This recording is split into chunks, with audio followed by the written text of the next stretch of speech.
Very good morning to all of you my dear students. हमने last lecture में देखा कि दो वेक्टर का क्रॉस प्रोडक्ट कैसे किया जाता है। ओके अगर हमारे पास में दो वेक्टर हैं ए वेक्टर और बी वेक्टर और उनका क्रॉस प्रोडक्ट हम अगर करते हैं तो ए क्रॉस बी कैसे फाइंड करेंगे, है ना। हमने देखा क्रॉस प्रोडक्ट क्या होता है। क्रॉस प्रोडक्ट का जो आउटपुट होता है वो वेक्टर होता है। ओके अगर हम क्रॉस प्रोडक्ट की बात करें, हमने लिखा A vector cross B vector. Okay A vector cross B vector तो is equal to A B sine theta N cap. Okay और ये एन कैप जो यूनिट वेक्टर है इसका डायरेक्शन हम कैसे फाइंड करेंगे वो भी हमने देखा था। हम इसका डायरेक्शन फाइंड कर सकते हैं using right hand thumb rule और स्क्रू रूल। ओके तो क्रॉस प्रोडक्ट के कॉन्सेप्ट हमने देख लिए थे। आज हम नया कॉन्सेप्ट देखने वाले हैं। अगर हमारे पास यूनिट वेक्टर्स है और उनका क्रॉस प्रोडक्ट करना है तो हम कैसे फाइंड करेंगे, क्योंकि ये बहुत ज़्यादा इंपॉर्टेंट है ना। इसका आगे हम बहुत ज़्यादा यूज़ करने वाले हैं। तो हमारे पास में यूनिट वेक्टर्स के लिए 3 यूनिट वेक्टर्स होते हैं। वैसे तो किसी भी वेक्टर का यूनिट वेक्टर किसी भी डायरेक्शन में हम यूनिट वेक्टर असाइन कर सकते हैं, पर यहाँ पर हम रेफरेंस यूनिट वेक्टर की बात कर रहे हैं। हमारे पास एक एक्स एक्सिस होता है, ओके हमारे पास वाई एक्सिस होता है ना, और हमारे पास जेड एक्सिस होता है। हमारे पास जेड एक्सिस होता है। एक्स एक्सिस की डायरेक्शन में unit vector I cap, Y axis की डायरेक्शन में यूनिट वेक्टर जे केप और जेड एक्सिस की डायरेक्शन में यूनिट वेक्टर के केप, ये हमको पता है। And this all 3 unit vectors are mutually perpendicular to each other. Okay और ये तीनों यूनिट वेक्टर्स जो होते हैं एक्स एक्सिस वाई एक्सिस ये और जेड एक्सिस, ये राइट हैंड रूल फॉलो करते हैं। ओके तो ये राइट हैंडेड सिस्टम होते हैं, ये हमें याद रखना है। तो अगर यहाँ पर हम सबसे पहले बात करते हैं कि फर्स्ट केस नंबर 1, ध्यान से समझिएगा। केस नंबर 1 सबसे पहला केस हम देखते हैं जिसमें हम I cap cross I cap करने वाले हैं। आई केप क्रॉस आई केप, है ना, दोनों का क्रॉस प्रोडक्ट किया तो दोनों का डायरेक्शन तो सेम है। दोनों का डायरेक्शन क्या है, सेम है। यहाँ पर जिस डायरेक्शन में आई केप होगा उसी डायरेक्शन में दूसरा आई केप होगा, तो यहाँ पर theta is equal to 0 degree होगा। कितना होगा, 0 डिग्री होगा। और अगर हम इसका क्रॉस प्रोडक्ट करेंगे तो फर्स्ट का मैग्नीट्यूड है ना 1, सेकंड का मैग्नीट्यूड 1 और sine 0 degree N cap. N cap की डायरेक्शन अभी हमको पता नहीं है, पर साइन 0 अल्टीमेट हमको मिलेगा 0। साइन 0 कितना होता है, 0 होता है। तो हमको एक कॉन्सेप्ट यहाँ मिला कि अगर दो पैरेलल वेक्टर का क्रॉस प्रोडक्ट हम करें तो वो 0 आता है। क्या आता है, 0 आता है। दो पैरेलल वेक्टर का क्रॉस प्रोडक्ट कितना होगा, 0 होगा, है ना। ऐसे ही J cap cross J cap equal to कितना होगा बच्चा लोगों, it is also equal to 0, है ना। और K cap cross K cap कितना होना चाहिए, ये भी कितना होना चाहिए, 0 होना चाहिए। ये भी 0 होता ही है। तो यहाँ पर अगर दो पैरेलल वेक्टर हैं, ये बात हम लिखते हैं, क्या लिखते हैं कि क्रॉस प्रोडक्ट ऑफ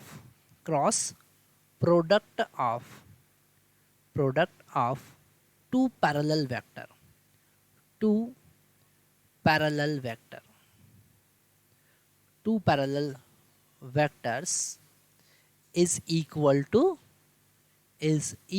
टू 0। कितना होता है, 0 होता है। ओके तो ये हमको एक कॉन्सेप्ट समझ में आया, है ना। अगर यहाँ से हम इन तीनों से कंक्लूजन ये भी निकाल सकते हैं कि A vector cross A vector equal to कितना होता है, 0 होता है ना। तो ये एक जो नया कॉन्सेप्ट मिला इसको हाईलाइट कर लेते हैं हम। I cap cross I cap is equal to 0, J cap cross J cap is equal to 0, K cap cross K cap also equal to 0। ठीक है, अब हम बात करते हैं केस नंबर 2 का। किसकी बात करते हैं, केस नंबर 2। ओके और केस नंबर 2 में अब हम आई और जे की बात करेंगे। अब हम लिखेंगे आई केप क्रॉस जे केप। तो बच्चा लोगों बताइए आई का मैग्नीट्यूड कितना होगा, 1, जे का मैग्नीट्यूड कितना होगा 1, और साइन दोनों के बीच का एंगल कितना है, आई और जे के बीच का एंगल कितना है 90 डिग्री, तो हम लिखेंगे साइन 90 डिग्री। अब हम बात करते हैं राइट हैंड रूल की हेल्प से डायरेक्शन की। तो अगर हमने फर्स्ट फिंगर को एक्स डायरेक्शन में रखा, ओके, और सेकंड फिंगर जो है उसको वाई डायरेक्शन में रखा, तो थंब जो है वो आउटवर्ड जेड डायरेक्शन हमको बता रहा है। थंब क्या बता रहा है, जेड डायरेक्शन बता रहा है, ओके। तो यहाँ पर एन केप जो होगा वो होगा के केप, ध्यान से समझना है ना। ये है पॉजिटिव एक्स, इसलिए पॉजिटिव के केप, ओके। तो यहाँ पर I cap cross J cap is equal to 1 1, और साइन 90 कितना होता है, साइन 90 1 होता है, तो 1 1 1 के केप मिलेगा, कितना मिलेगा, के केप मिलेगा, ओके। तो ये एक और हमको कॉन्सेप्ट समझ में आया, ठीक है, इसे हम हाईलाइट कर लेते हैं। ये हमको के केप मिलेगा, I cap cross J cap is equal to K cap. Similarly अगर आपने J cap cross K cap किया तो वो कितना मिल जाएगा, आई केप मिल जाएगा, कितना मिल जाएगा, आई केप मिल जाएगा। डायरेक्शन चेक कर लेते हैं हम। फर्स्ट जे केप, तो फर्स्ट फिंगर हमने वाई डायरेक्शन में रखा, सेकंड फिंगर जो है वो जेड डायरेक्शन में रखा, थंब एक्स एक्सिस के अलोंग है, इसलिए आई केप। थंब किधर है, एक्स एक्सिस के अलोंग, इसलिए आई केप। तो ये भी हमको समझ में आया। अगर हम के cap cross J cross I cap करते हैं, है ना, एक सीक्वेंस में करते हैं, आई क्रॉस जे, जे क्रॉस के क्रॉस आई, ठीक है। तो अब हमने फर्स्ट फिंगर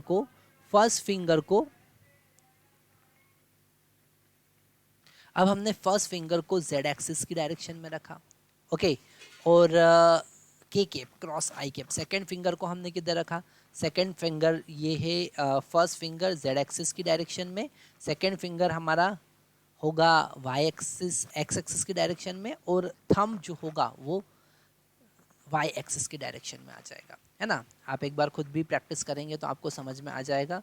तो यहाँ पर हमको ये साइक्लिक रूल याद रखना है।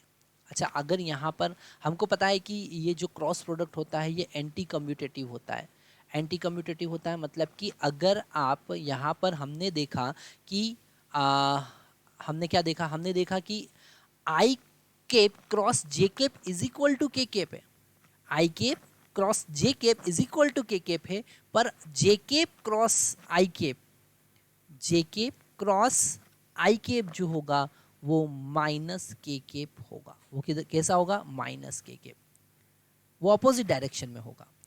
तो यहां पर एक सीक्वेंस हमको साइक्लिक रूल यूज करना पड़ेगा। साइक्लिक रूल हमको यहाँ पर रूल यूज करना पड़ेगा। साइक्लिक रूल क्या होगा, आई केप, फिर अगर जे केप आया, आई केप और जे केप, ये साइकिल के फॉर्म में चलना पड़ेगा। I cap cross J cap is equal to K cap, J cap cross K cap is equal to I cap, और K cap cross I cap is equal to J cap. अगर opposite direction में आप move करेंगे, anticlockwise direction में move करेंगे तो negative आएगा। क्या आएगा, नेगेटिव आएगा, है ना। तो हमें यहाँ पर साइक्लिक रूल का कॉन्सेप्ट को समझना पड़ेगा।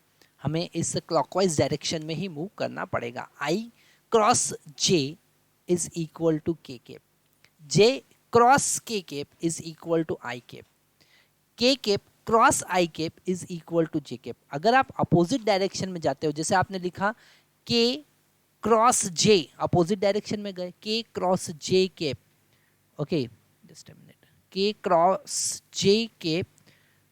जे केप, तो यहाँ पर माइनस आई केप आने वाला है ना, माइनस आई केप आने वाला। तो ये थोड़ा सा यहाँ पर आपको प्रैक्टिस करना पड़ेगा, तभी आप बहुत इजीली सॉल्व कर पाएंगे। इसका अपोजिट भी हम लिख सकते हैं कि अगर हमने आई केप क्रॉस के केप किया, तो आप देखो के क्रॉस आई समझ में आ रहा है, पर आई क्रॉस के मतलब अपोजिट डायरेक्शन में जाना है, तो माइनस जे केप, क्या आएगा, माइनस जे केप। तो ये साइक्लिक रूल के कॉन्सेप्ट को हमको समझना पड़ेगा, है ना। तो यहाँ पर ये यूनिट वेक्टर का अगर कॉन्सेप्ट हमको समझ में आ जाता है तो हम आगे पढ़ेंगे कि दो वेक्टर अगर यूनिट वेक्टर के फॉर्म में रिप्रेजेंट किए हैं तो उनका क्रॉस प्रोडक्ट कैसे फाइंड करेंगे। ओके, तो नेक्स्ट हम क्या देखने वाले हैं, नेक्स्ट हम देखेंगे cross product of two vectors. तो अब हमारे पास में दो वेक्टर गिवन है ना। जैसे एक वेक्टर ए वेक्टर, ये हम पहले भी डिस्कस कर चुके हैं कि किसी भी वेक्टर को हम यूनिट वेक्टर के फॉर्म में रिप्रेजेंट कर सकते हैं। तो ए वेक्टर अगर हमारे पास में है, ए वेक्टर जिसको हम लिखेंगे ए एक्स आई के प्लस ए वाई जे के प्लस ए जेड के। ओके, और बी वेक्टर को हमने माना कि बी वेक्टर जो है वो बी एक्स आई के प्लस बी वाई जे के प्लस बी जेड के है। ओके, दो हमारे पास में वेक्टर है जिसको हमने यूनिट वेक्टर की हेल्प से रिप्रेजेंट किया, इनका क्रॉस प्रोडक्ट फाइंड करना है। तो यहाँ पर हमको डिटर्मिनेंट का कॉन्सेप्ट यूज़ करना पड़ेगा। हम लिखेंगे A vector cross B vector is equal to, तो यहाँ पर सबसे डिटर्मिनेंट में पहला जो रो होगा वो यूनिट वेक्टर्स का होगा, है ना। जरा ध्यान से समझना क्या कॉन्सेप्ट हम यूज़ करेंगे, आई cap J cap K cap. Second जो रो के एलिमेंट होंगे वो फर्स्ट वेक्टर के एलिमेंट होंगे, जैसे कि यहाँ पर लिखेंगे ए एक्स, आई केप नहीं लिखना, केवल उसका कोफिशिएंट ए वाई, ओके, और ए जेड। लास्ट वाला जो थर्ड रो होगा उसमें सेकंड वेक्टर के कोफिशिएंट हम लिखेंगे B X B Y B Z. इसे सॉल्व करके हम क्या करेंगे, क्रॉस प्रोडक्ट फाइंड करेंगे। सॉल्व करने का तरीका क्या है, जैसे फर्स्ट हमने लिया है आई केप, ठीक है, आई केप के लिए सॉल्व करेंगे तो जो आई केप से मिलके बनने वाली रो है, इस रो के एलिमेंट को और इस कॉलम के एलिमेंट को हम छोड़ देंगे और बचे हुए जो चार दूसरे एलिमेंट हैं उनका क्रॉस प्रोडक्ट करेंगे कुछ इस डायरेक्शन में, ठीक है, ऐसे और ऐसे। मतलब हम लिखेंगे in the bracket A Y into B Z, A Y into B Z minus B Y into A Z, ठीक है। फिर माइनस साइन लगाएंगे, अब जे के लिए सॉल्व करेंगे, अल्टरनेट प्लस माइनस लेना है हमको, जे के लिए सॉल्व करेंगे। तो फिर अब जब जे के लिए आप सॉल्व कर रहे हैं, जब आप जे के लिए सॉल्व कर रहे हैं तो यहाँ पर आपको जे का जो रो है और जे का जो कॉलम है उनके एलिमेंट को हटा देना है और बचे हुए जो चार एलिमेंट है उनका क्रॉस प्रोडक्ट करना रहेगा। तो यहाँ पे अब लिखेंगे माइनस जे के, है ना, माइनस लगाना है बीच में, A X into B Z minus B X into A Z, फिर प्लस के केप। अब के लिए सॉल्व करेंगे तो के जो कॉलम है इसे हम के वाला जो कॉलम है और रो जो है उसके एलिमेंट को छोड़ के बचे हुए चार जो एलिमेंट है कौन कौन से हैं, बचे हुए चार एलिमेंट कौन कौन से, A X B Y minus B X A Y. Okay, इसे सॉल्व करके हम क्या कर सकते हैं, क्रॉस प्रोडक्ट फाइंड कर सकते हैं। न्यूमेरिकल करेंगे तो आपको सारे कॉन्सेप्ट क्लियर हो जाएंगे। जैसे हमारे पास में एक क्वेश्चन है, भैया ए वेक्टर है आई के माइनस जे के प्लस के, ओके, और बी वेक्टर जो है वो है आई के प्लस 2 जे के माइनस के, है ना। इनका क्रॉस प्रोडक्ट फाइंड करना है, find A vector cross B vector. Okay, A vector cross B vector, तो हम लिखेंगे डिटर्मिनेंट आई के जे के के। ओके, अब ए के कोफिशिएंट कौन से हैं, 1, यहाँ पर 1 लिखा हुआ है, -1, ओके, और फिर से 1। ये के केप का कोफिशिएंट कितना है, कुछ नहीं है, मतलब कि 1 लिखा हुआ है। ऐसे ही बी के कोफिशिएंट कितने होंगे, 1, 2 और -1। इसे हमको सॉल्व करना पड़ेगा। तो हम यहाँ लिखेंगे A cross B, okay, is equal to, I के लिए सॉल्व करेंगे तो क्या लिखेंगे, -1 into -1 into -1 that is equal to 1, और 2 into 1 that is equal to 2, तो -2 माइनस जे के लिखेंगे अब, है ना। जे के लिए सॉल्व करेंगे तो this 1 into -1 that is equal to -1, and this 1 into 1 that is equal to 1, so -1. अब k के लिए सॉल्व करेंगे तो k के अब हमको इन चारों का मल्टीप्लाई करना है, तो हम लिखेंगे 1 into two that is equal to 2 and 1 into -1 that is equal to -1, so it is -1. Okay, तो यहाँ पर अब हम सॉल्व करेंगे तो ये हो जाएगा -i केप, ये हो जाएगा +2j केप और ये हो जाएगा +3k केप. ओके, तो ये हमारा क्रॉस प्रोडक्ट आया. ठीक है, तो अगर आपसे कोई कहे कि क्रॉस प्रोडक्ट आप कैसे फाइंड करेंगे, तो हम कहेंगे कि डिटर्मिनेंट का यूज़ करके. इसकी थोड़ी आपको प्रैक्टिस करना पड़ेगी और बहुत अच्छे से प्रैक्टिस करना पड़ेगी, क्योंकि मैक्सिमम अब हम नेक्स्ट जो देखने वाले हैं वो एप्लीकेशन ही देखेंगे. क्रॉस प्रोडक्ट के एप्लीकेशन कहाँ कहाँ हम क्रॉस प्रोडक्ट को यूज़ कर सकते हैं, और वहाँ पर हमको यही कॉन्सेप्ट यूज़ करना पड़ेगा. ठीक है, मैक्सिमम फिजिक्स में मैक्सिमम जगह पर, मैक्सिमम 11th में 12th में मैक्सिमम जगह पर हम क्रॉस प्रोडक्ट के कॉन्सेप्ट को यूज़ करते हैं. स्पेशली जब हम रोटेशनल मोशन की बात करते हैं, स्पेशली हम सर्कुलर मोशन की बात करते हैं, स्पेशली हम टॉर्क की बात करते हैं. ठीक है ना, जब हम 12th में टॉर्क कैलकुलेट करेंगे, डाइपोल पर टॉर्क कितना लग रहा है, ये सारी चीज़ें कैलकुलेट करना होती है, तो हमें क्रॉस प्रोडक्ट के कॉन्सेप्ट को यूज़ करना होता है. Thank you very much.